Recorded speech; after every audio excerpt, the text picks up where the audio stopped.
Welcome friends, आइए आप सबको चैनल प्रमोशन स्टडी क्लास में स्वागत है। आज मैं त्रिकोणमिति का वीडियो नंबर 29 लेकर के आया हूं, जिसका क्वेश्चन इस तरह का है। मात्र 3 क्वेश्चन लाए हुए हैं। 3 टाइप का क्वेश्चन है। हाइट एंड डिस्टेंस का क्वेश्चन है। जैसे कि 1 नंबर क्वेश्चन है, एक नदी को पार करने में एक आदमी के पुल की दिशा में जाने में 250 मीटर की दूरी तय करना पड़ता है। यदि पुल नदी के किनारे के साथ 30 डिग्री का कोण बनाती है, तब नदी की चौड़ाई ज्ञात करना है। मान लीजिए ये नदी आपका हो गया, ठीक है, यहाँ पर बना लेते हैं। ये नदी आपका हो गया, ठीक है, ये नदी आपका हो गया, ठीक है, ये वाला आपका नदी हो गया, ठीक है। और क्या करना है कि और थोड़ा बढ़ा देते हैं नदी, ठीक है। और नदी पर पुल बना हुआ है। पुल कैसे बना है जरा ध्यान से देखो। पुल इस तरह से बना है, कुछ इस तरह से पुल बना है, सीधा ये पुल बना हुआ है, ठीक है ना। ये पुल बना हुआ है, तो ये नदी है और ये पुल बना हुआ है। तो आदमी इधर से इस पर जाता है, तो इसकी लंबाई और दूरी कितना है पुल की? 250। कितना है? 250 मीटर। कितना है? 250 मीटर। पुल की लंबाई कितना है? 250 मीटर। और ये किनारा जो है ना, नदी का किनारा, यहाँ से हम खींचते हैं इस तरह से, ठीक है ना। ये 30 डिग्री का कोण बनाती है। 30 डिग्री का कोण बना लेती है। तो 90 डिग्री ये है ना। तो 30 डिग्री का कोण बनाती है। ये नदी हुआ और ये पुल हुआ। एक बार से ऊपर जाने के लिए और यहाँ से यहाँ तक पार करने में उस आदमी को 250 मीटर की दूरी तय करनी पड़ती है। तो जब 250 दूरी मीटर तय करनी पड़ती है, तो याद रखिए कि पुल तिरछा है और यह एक पार से वो पार जा रहा है आदमी, तो उसका वैल्यू जो होता है कर्ण मान लिया जाता है, ठीक है। और नदी के किनारे जो कोण बनता है 30 डिग्री का बनता है, तो ये हम ले लेंगे क्या? ABC, लिया ना। तो इसको ज्ञात क्या करना है? इस चौड़ाई ज्ञात करना है, पुल की चौड़ाई। पुल की चौड़ाई का मतलब क्या? लंब। पुल की चौड़ाई का मतलब P। यहाँ पर परपेंडिकुलर ज्ञात करना है, यानी कि चौड़ाई, नदी की चौड़ाई ज्ञात करना है। कितना चौड़ाई है नदी की, है ना। ये नदी की कितना चौड़ाई पानी है, एक पार से ऊपर की चौड़ाई कितनी है, ठीक है। तो यहाँ पर लिखेंगे कि दिया है, 1 नंबर सवाल है, AB इक्वल टू 250 मीटर, ठीक है। BC नहीं दिया हुआ है और यहाँ पर कोण दिया हुआ है क्या? 30 डिग्री। और निकालना क्या है? P। तो P बटा H किसके बराबर होता है? P बटा H साइन थीटा के बराबर होता है। तो यहाँ पर लिखेंगे साइन 30 डिग्री। साइन 30 डिग्री बराबर क्या हो जाएगा? ये इधर से AC लिखेंगे, AC बटा AB, AC बटा AB। तो साइन 30 का वैल्यू कितना होता है? 1 बटा रूट ओवर 3 बराबर AC बटा AB। AB का वैल्यू कितना है? 250, ठीक है। इसमें इससे गुना होगा, इसमें इससे गुना होगा। कुर्सी को इधर गुना होगा तो कितना होगा बताइए? बोलिए। 37 डिग्री का वैल्यू 1 बटा रूट 3 होता है कि tan 30 डिग्री का वैल्यू होता है? tan 30 डिग्री का वैल्यू होता है 1 बटा रूट 3। यहाँ पर 2 नहीं होगा, समझा। sin 30 का वैल्यू 1 बटा 2 होता है, tan 30 का वैल्यू 1 बटा रूट 3 होता है, समझा ना। तो इसमें गुना होगा तो कितना होगा? इसमें इससे और इसमें इससे, इसमें होगा 2AC इक्वल टू, इसमें होगा तो 250 हो जाएगा।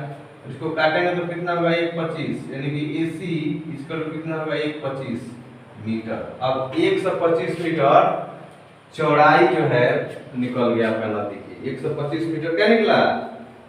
चौड़ाई निकला। किसका? नदी की चौड़ाई 125 मीटर चौड़ाई निकला। समझ में आ गया?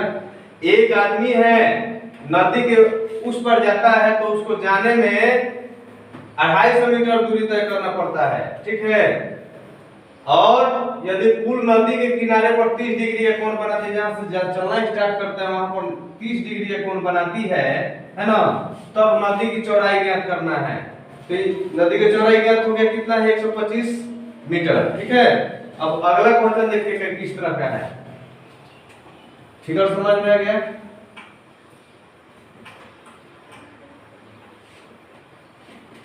भाई देखिए एक मजा वाला है। 1.5 मीटर लंबा एक आदमी, 1.5 मीटर लंबा है, 1.5 मीटर लंबा एक आदमी पेड़ की चोटी को देखता है। मान लीजिए भाई पेड़ हो गया आपका, ये वो पेड़ हो गया। ठीक है, इतना लंबा वो पेड़ हो गया, समझ में आया?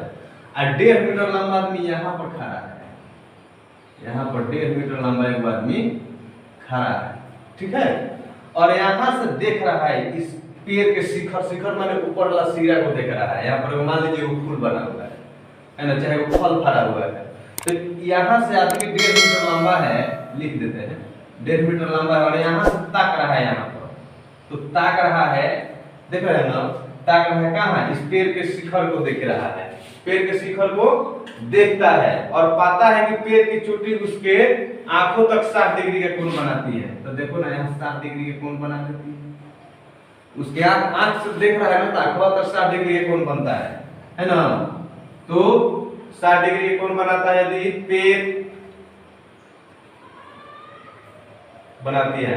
यदि पेड़ से आदमी की दूरी 36 मीटर दूर हो, माने ये आदमी है पेड़ के जड़, यहाँ से 36 मीटर दूर आदमी खड़ा है, पेड़ से 36 मीटर दूर आदमी खड़ा होकर के देख रहा है, पेड़ से 36 मीटर दूर आदमी खड़ा होकर देख रहा है, समझे ना? तो यहाँ पर एगो इस तरह से कर देंगे। ठीक है, अब जब आदमी खड़ा है तो आंख तर न बढ़ रहा है कि जड़ तर कौन बनेगा? आंख तर बनेगा। जड़ से नहीं ना देख रहा है, गोर से नहीं ना देखता है, पैर से तो देखता नहीं है, वो देखता है आंख से देखता है। तो आंख उसके पैर में नहीं है, सिर में है। कहाँ है? सिर में है। तो आंख से देख रहा है ना कि पैर से देख रहा है, तो इसलिए आंख के पास कौन बनेगा, तो इसलिए घेरना जरूरी था, क्योंकि आदमी का ये हाइट हो गया। अब देखिए यहाँ पर लिखेंगे A B C D और ये हो गया E। ठीक है, अब देखिए जब ये आदमी 1.5 मीटर खड़ा है तो 1.5 मीटर होगा, 1.5 मीटर होगा ना, तो यहाँ पे 1.5 मीटर लिख देंगे। अभी पेड़ के जड़ से आदमी के जड़, पेड़ के जड़ से आदमी के जड़ तक, गोड़ तक 36 मीटर की दूरी पर देख रहा है आदमी खड़ा होकर के यहाँ। तो ये 36 मीटर है, तो ये वो तो 36 मीटर हो जाएगा गुरु, दोनों 36 मीटर हो गया। अब इसमें कह रहा है कि 60 डिग्री का उन्नयन कोण बनाता है। यदि पेड़ से आदमी की दूरी 36 मीटर है तो पेड़ की ऊंचाई ज्ञात करना है, पेड़ की ऊंचाई ज्ञात करना है कि पेड़ की ऊंचाई कितना है, यही फिगर है। अब बताइए कि सवाल सॉल्व होगा कि नहीं, आपसे बोलिए सवाल सॉल्व होगा कि नहीं? होगा। यहां पर लिखेंगे, देखिए थीटा कौन बनाता है? 60 डिग्री का। ठीक है, ये क्या है? आधार है, आधार है ना, तो किसके बराबर? लंब बटा आधार किसके बराबर? tan थीटा के बराबर। तो यहां पर लिखेंगे tan 60 डिग्री, tan 60 डिग्री बराबर क्या होता है? AE बटा DE, DE tan 60 का वैल्यू √3 होता है, बराबर AE किधर है? AE ये है तो लिख देंगे AE, DE ये वाला है ना, तो 36 है तो 36 लिख दिया, नीचे कुछ नहीं होगा, 63 से गुना करेंगे तो इसमें करेंगे तो कितना होगा? AE, इसमें करेंगे तो कितना होगा? 36√3। तो पेड़ की लंबाई कितना होगा? AE का लंबाई कितना हो गया? AE, इसका लंबाई कितना हुआ? 36√3। कितना हुआ? 36√3। क्लियर? अब 36√3 हुआ तो इसमें क्या है कि 36 लिख देंगे, गुना करें कितना से? √3 के वर्गमूल से। तो √3 के वर्गमूल क्या होता है? 1.732। कितना होता है? 1.732। ठीक है, 1.732। अब इसमें मल्टीप्लाई करेंगे तो कितना होगा? मल्टीप्लाई करेंगे तो आप करके देखिए कितना होगा, मल्टीप्लाई करके देखिए कितना होगा।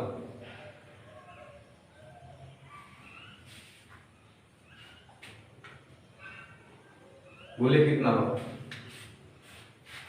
यहां पर होगा 62.352 शायद, देख लीजिए, करके देख लीजिए।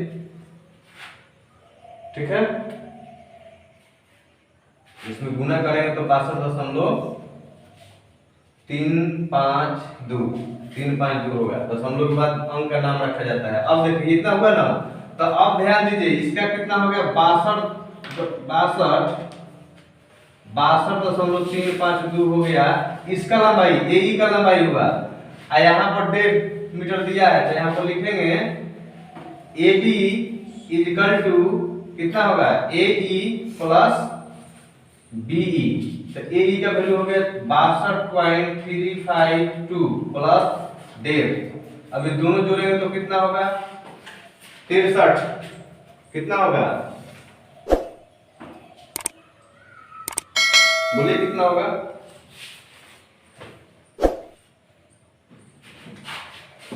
जोड़ेंगे तो 62 है 63 होगा, 63 लिख दिया। अब 352 और 500 यहाँ पर जीरो रहता है, 500 1.5 का मतलब ये होता है, समझे? यहाँ पर नहीं दिया रहता है, तो 5 और 3 8 हो गया, अब 52 हो गया। ठीक है, ये आपका आंसर होगा। ठीक है, ये टोटल पेड़ की लंबाई कितना हुआ 63.852 852 मीटर ये लंबाई पेड़ हुआ। समझे? इस तरह से आपका क्वेश्चन सॉल्व हुआ। चलिए 3 नंबर क्वेश्चन, एक लास्ट क्वेश्चन देखते हैं। ठीक है, क्या है देखो, एक मीनार के पाद बिंदु से, पाद मतलब पैर होता है, पाद मतलब पैर होता है, समझे? एक मीनार के पाद बिंदु, ये मीनार खड़ा है, समझे ना सर? ये मीनार खड़ा है। एक मीनार के पाद बिंदु से एक पहाड़ का उन्नयन कोण, ये पहाड़ हो गया आपका। पहाड़ तो मीनार से ऊंचा ही रहता है ना। तो कह रहा है एक मीनार के पाद बिंदु से यहां तक पहाड़ की उन्नयन कोण 60 डिग्री बनाता है। पहाड़ी का उन्नयन कोण कितना डिग्री का 60 डिग्री का। तो यहां से यहां तक खींच दीजिए, समझे? ये कितना हो गया 60 डिग्री, समझे? और ये चीज यहां से इस तरह से कर दीजिए, समझे ना? एक मीनार के पाद मतलब पैर बिंदु से एक पहाड़ी का उन्नयन कोण, यानी कि यहां से आदमी देख रहे थे 60 डिग्री बनाता है। और पहाड़ के पाद मतलब यहां से मीनार का शिखर का उन्नयन कोण, यहां से आदमी देखता है यहां, तो ये बनाता है 30 डिग्री का कोण बनाता है, समझे ना? कितना डिग्री का 30 डिग्री का कोण बनाता है। मीनार 50 मीटर लंबा है। मीनार कितना है लंबा 50 मीटर लंबा है। तो है पहाड़ कितना मीटर लंबा है ये बताना, समझे? तो यहाँ पर लिखेंगे A B C और D। क्या सवाल समझ में आया? कह रहा है कि एक मीनार है और मीनार के जड़ से पहाड़ का उन्नयन कोण 60 डिग्री बनता है। मतलब पहाड़ के जड़ से देख रहा है पहाड़ के शिखर को, तो इसका उन्नयन कोण कितना बनता है 60 डिग्री। जबकि आपको पता है कि उन्नयन कोण का मतलब क्या होता है, जब आदमी नीचे से ऊपर की ओर देखे तो उन्नयन कोण नीचे बनेगा, जब आदमी ऊपर से पहाड़ पर चढ़ के नीचे की ओर देखे तो उसे अवनयन कोण कहा जाता है।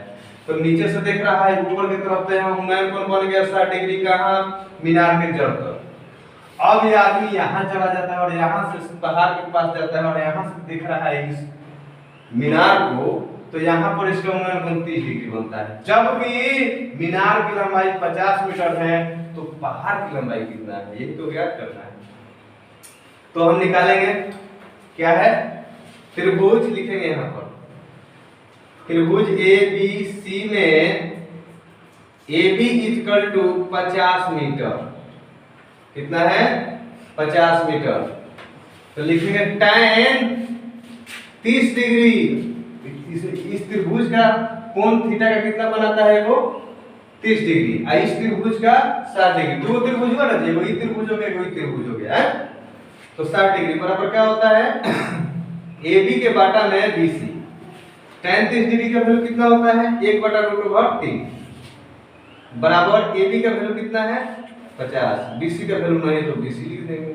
अब इसमें इससे गुना करेंगे, इसमें इससे गुना करेंगे, ठीक है? तो इसमें करेंगे तो BC हो गया और इसमें करेंगे तो 50√3 हो गया, ठीक है? तो BC का वैल्यू कितना आ गया 50√3। क्लियर? अब कह रहा है यहां पर लिखेंगे प्रश्न से, चाहे फिर से, त्रिभुज BCD में वही त्रिभुज है, क्या होगा tan 60 डिग्री बराबर क्या होता है, क्या होता है, डीसी डीसी डीसी डीसी बटा बीसी, डीसी बटा बीसी, डीसी बटा है बीसी, बीसी बीसी डीसी बटा है बीसी, ठीक है। tan 60 का वैल्यू कितना होता है, √3 बराबर बीसी का वैल्यू नहीं है कि है, डीसी का वैल्यू नहीं है, तो यहाँ पर लिखेंगे डीसी बटा बीसी का वैल्यू 50√3, ठीक है। यहाँ कुछ नहीं, हम 63 से गुना करेंगे, ठीक है। तो डीसी बराबर कितना होगा, 50√3 गुना √3, ठीक है। तो डीसी बराबर 50 गुना 3 का 9 हुआ ना जी। तो डीसी बराबर 50 गुना 9 का वर्गमूल कितना होता है, 3 होता है। तो डीसी के बराबर हो गया 50 × 150 मीटर। अब देखो ये मीनार हो गया 50 मीटर और तीर की लंबाई सॉरी पहाड़ की लंबाई कितना हो गया, 150 मीटर। यही आपका आंसर है, करेक्ट। इस तरह का क्वेश्चन मिले दोस्तों तो आप आराम से सॉल्व कर सकते हैं, सिर्फ क्वेश्चन पढ़ के क्वेश्चन अपने माइंड में सेट कर सकते हैं आंसर उसका, ठीक है ना। अगले वीडियो के लिए वेट करें, तब तक जय हिंद, धन्यवाद।